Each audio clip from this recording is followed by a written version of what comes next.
महाराज, मैं आपसे एकांत में कुछ चर्चा करना चाहता हूं। अवश्य।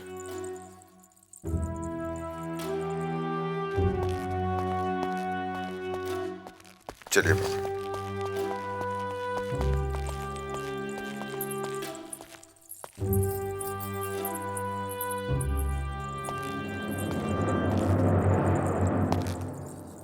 कहिए बाबा, क्या बात है?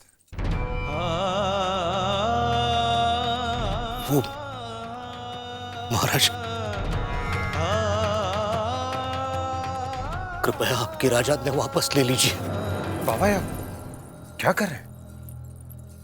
आइए बैठिए, आइए बैठिए, आइए।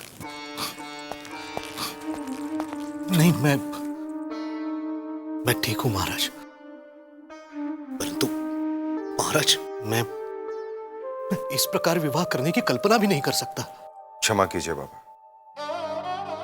परंतु आपके मन में ऐसा विचार क्यों है?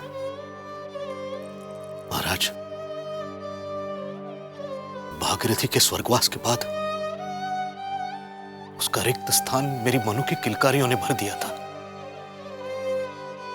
परंतु मैंने सपने में भी दोबारा विवाह करने की कभी। बाबा, आपकी पुत्री आपसे विदा होकर एक नए जीवन में प्रवेश कर चुकी है और एकाकी जीवन अत्यंत दुष्कर होता है। महाराज, जीवन है, जी लेंगे, परंतु अपनी पुत्री की सखी सहेली के साथ विवाह। ये सब नियति का विधान है। जोड़ियों का रचयिता तो वही कृपा निधान है। हम तो केवल एक माध्यम है बाबा। परंतु महाराज, ये कैसे संभव है मेरी पुत्री की सहेली के साथ? बाबा,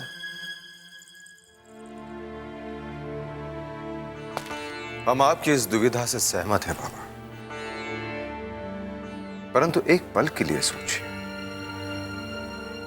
इस अप्रिय घटना के कारण शिमराव भाऊ खानविलकर की पुत्री पर क्या प्रभाव पड़ रहा होगा?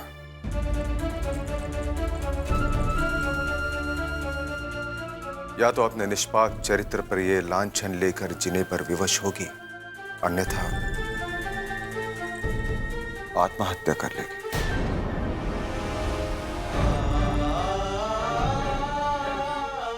देखा मोरोपंत जी, मैंने उंगली उठाई तो आपकी पुत्री की गरिमा लांछित हो गई, परंतु मेरी पुत्री पर तो पूरा समाज लांछन लगा रहा है। मेरी पुत्री को केवल महारानी से मिलने का दंड ये मिला कि आज उसके चरित्र पर ऐसा लांछन लगा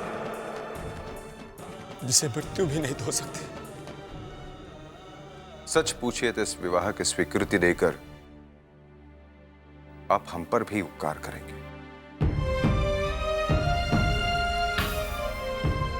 इतने वर्षों की शत्रुता आपने एक पल में समाप्त कर दी। कृपया इस संबंध को स्वीकार कर लीजिए। महाराज, नहीं, ये मोरोपंत आपके आदेश का पालन करेगा।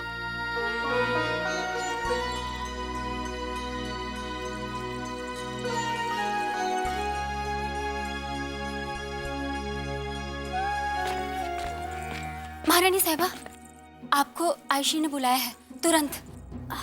हम आते हैं। उन्होंने इसी समय बुलाया है। वो आपकी प्रतीक्षा कर रही हैं। कहा ना, हम अभी आते हैं। महारानी साहिबा, मुझे उन्होंने आदेश दिया है कि आपको साथ लेकर ही आऊं।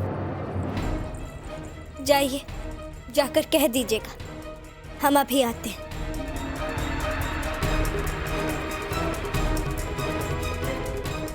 जी।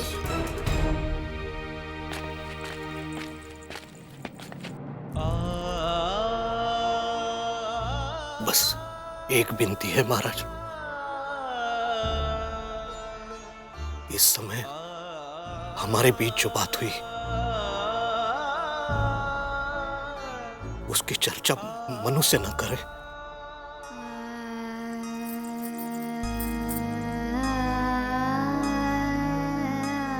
आप निश्चिंत रहे।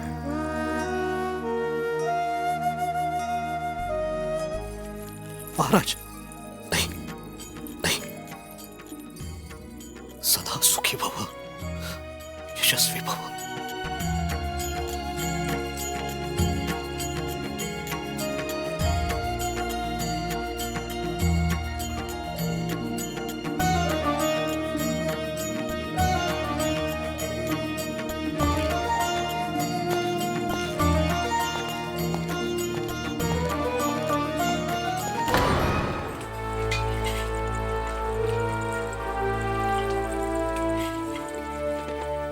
आइए आइए महारानी, कहाँ थी आप?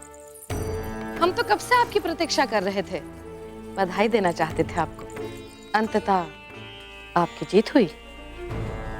आयश्री जी, हम आपका आशय समझे नहीं। महारानी, इसमें समझने वाली क्या बात है? अचानक हमारे रावबा से आपका विवाह हो गया, आपको सम्मान मिल गया और आपके पिता श्री मोरोपंत जी, उन्हें अपनी पुत्री के ससुराल में उच्च मंत्री पद मिल गया।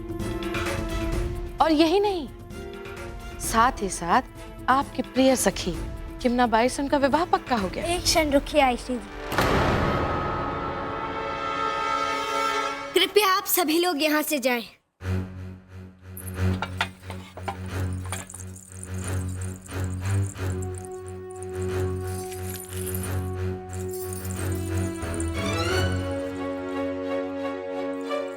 आप भी।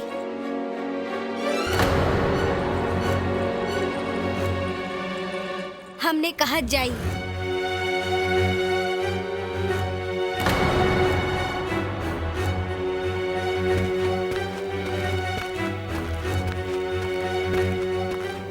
क्षमा कीजिएगा आयश्री जी, आप ही ने कहा था मना करने का। अब तुम्हें एक महारानी की गरिमा का पालन करना है। यही महारानी ने किया।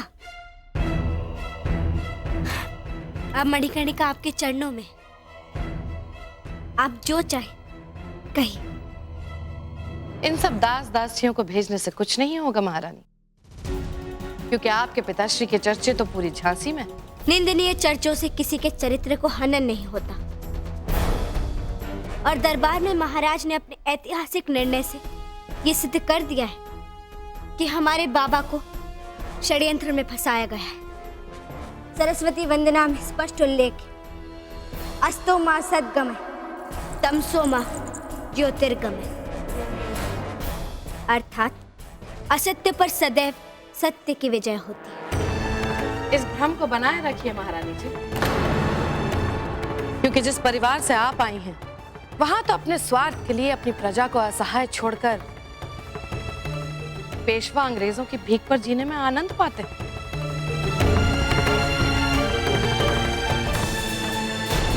इस भ्रम को बनाए रखिए महारानी जी, क्योंकि जिस परिवार से आप आई हैं, वहां तो अपने स्वार्थ के लिए अपनी प्रजा को असहाय छोड़कर पेशवा अंग्रेजों की भीख पर जीने में आनंद पाते हैं। क्षमा कीजिएगा आयश्री जी, हमारे आजोबा भले ही असहाय, परंतु आज भी पूना से आए 10,000 परिवारों का भरण पोषण कर रहे हैं। और आप जिनकी निंदा कर रही हैं, आप उन्हें जानती तक नहीं, और वो आपसे निश्चित रूप में बड़े हैं। परंतु हमारे बाबा ने तो हमें अपनों से बड़ों का आदर करना सिखाया है। महारानी, वो तो दिखाई देता है कि आप बड़ों का आदर कितना करती हैं, परंतु वहां ये भी तो सिखाया होगा कि अपनी ही पुत्री की सबसे अच्छी सखी, उससे विवाह कैसे किया जाता है। आयश्री जी, हमें आप जैसी ज्ञानी साध्वी से ऐसी तुच्छ कटाक्ष की आशा नहीं थी। वसुधैव कुटुंबकम की भांति यदि पूरे जगत को एक परिवार मान लिया जाए, तो कोई किसी से विवाह कर ही नहीं सकता। विष्णु पुराण की अध्याय 3 में स्पष्ट लिखा है, वर्षे रेख गुणा भार्य मुद्दे त्रिगुणा सस्वयं। इसका अर्थ है वर वधु की आयु के बीच 3 और 1 का अनुपात होना चाहिए, जैसे हमारे और महाराज के आयु में अंतर है। हम अपने रावबा के उज्जवल भविष्य के लिए तपस्या करने गए थे, इसलिए इसीलिए महारानी ये विवाह हो गया। अगर हम यहाँ होते तो ये विवाह।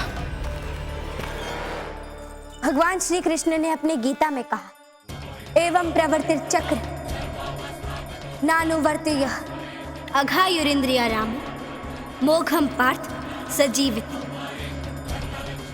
अर्थात जो साधक वेदों द्वारा स्थापित यज्ञ चक्र का पालन नहीं करता, वो केवल इंद्रियों की तुष्टि के लिए ही व्यर्थ जीवित रहता है। क्षमा कीजिएगा गायत्री जी, अहंकारी और भटके हुए व्यक्तियों को सच सदैव कड़वा लगता है। महारानी